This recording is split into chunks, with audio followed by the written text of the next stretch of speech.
Today's episode is brought to you by Mazars. SoundCartel. You're busy meeting targets, keeping the financials in order, maintaining sales, finding new business opportunities, and then the dreaded annual performance reviews come around. Again. The question is, are performance reviews really worth doing? From SoundCartel, I'm Nicole Goodman, and this is Business Essentials Daily.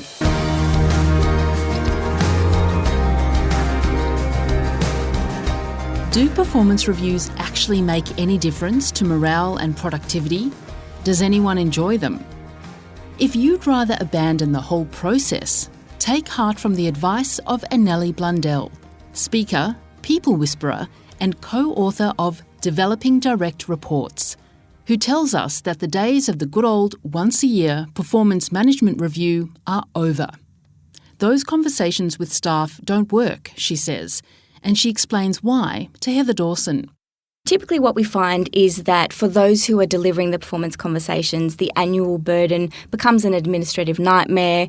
There's a lot of paperwork that's involved, and it really disintegrates into a bit of a tick-the-box exercise. And for those who are having the conversations or receiving the conversations, for them, it can feel like, again, it's just a tick-the-box exercise, and they're not actually getting the opportunity to develop their performance, which is what the performance management process should be about.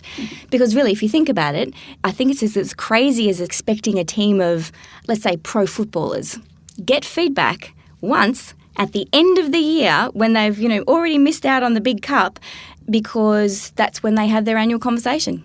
And it just doesn't make sense. So if we scrap the annual performance conversation, what should we replace it with? We should replace it with timely, targeted, ongoing conversations. So these are conversations that happen in the moment and on the job by people who know best, by people who are most equipped to give the feedback that's actually going to make a difference to the person who's developing in their performance. And that's typically the line manager, the boss. So if continuous appraisal and feedback are the better approach, what are you actually recommending? In our book, Developing Direct Reports, we recommend a 3-step process. And essentially what we're looking at here is it's a conversation. If I could sum it up, it would be a coaching conversation. And it's literally in its simplest form about asking good questions, having an outcome, helping the person move through what they think they need to be doing differently to get the outcome that they're after.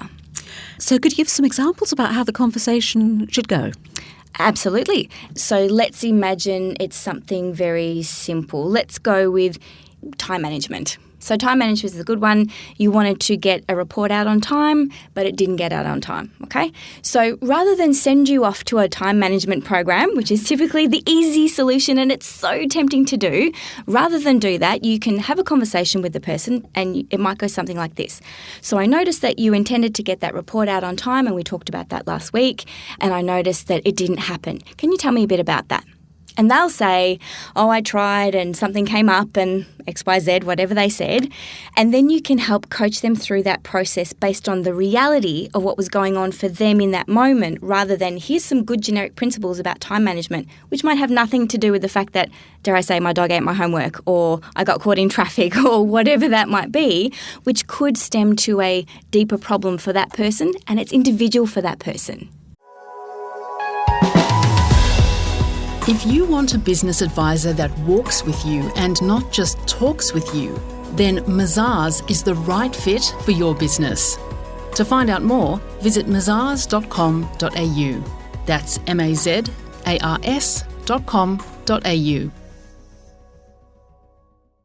These continuous conversations, though, they can be very time-consuming for the boss in a business, can't they? They can. One of the fears, I think, for leaders who are wanting to develop their people on the job is that it is going to take a lot of time. And I put to those who are thinking that, how much time are you actually losing by not developing people? And by doing rework and by hiring new people because the person you had was not competent enough or wasn't developed appropriately. So what might feel like a lot of time actually is saving time, particularly when you break it down to once you get into the habit, once you get into the rhythm, they don't have to be, an hour conversation every day. It can be 5-10 minutes. Now, Anneli, in your book, you suggest 10 mindset principles for the leaders in a business to help them encourage the best from their managers. Could you highlight some of them? Absolutely, yes. One of the ones I love the most is this idea that no one is actually broken. So if you get a micromanager or you get someone who can't make a decision and they're creating a bottleneck, there's nothing wrong with them. They are not broken. They don't need to be fixed. They probably just need some education, they need some good questioning, and they need the opportunity to do differently. And what happens is it's too easy for us to just go, well, they're broken and get rid of them, or they're broken and they need a personality transplant, which they don't. They often just need some support.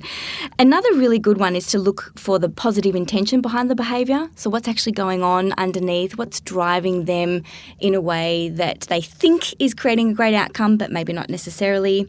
And one of my favourites is this notion of the Pygmalion effect. So it has a bit of a fancy title, but what that means is it's the idea that you get what you expect. So when you hold the possibility for people that they can do better and they can do well, they will grow into that possibility. And the reverse of that is the Golem effect, which is if you expect nothing from these people and you think they are rubbish, they will not disappoint you. And you recommend 4 fundamental mindsets for the up-and-coming managers as well. So what are they? So these are 4 simple ones. The first thing is, in order to develop someone, they need to be committed to the change. You can't do the work for them. They need to have skin in the game. The second thing here is they really need to be open to new ideas. If they're locked in their ways or fixed into the way that they're working, they'll never be able to embrace the new possibilities available.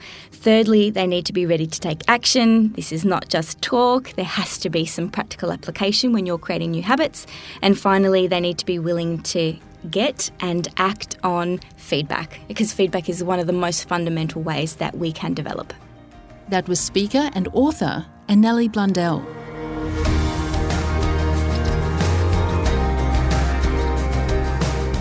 This episode of Business Essentials Daily is produced by the team at SoundCartel. Thanks for listening. I'm Nicole Goodman. We'll bring you more Be Daily tomorrow. Follow at BE Daily Podcast across social media and head to bedaily.com.au for more from the Business Essentials Daily podcast. SoundCartel. This episode was brought to you by Mazars. To find out more, visit mazars.com.au. That's mazars.com.au.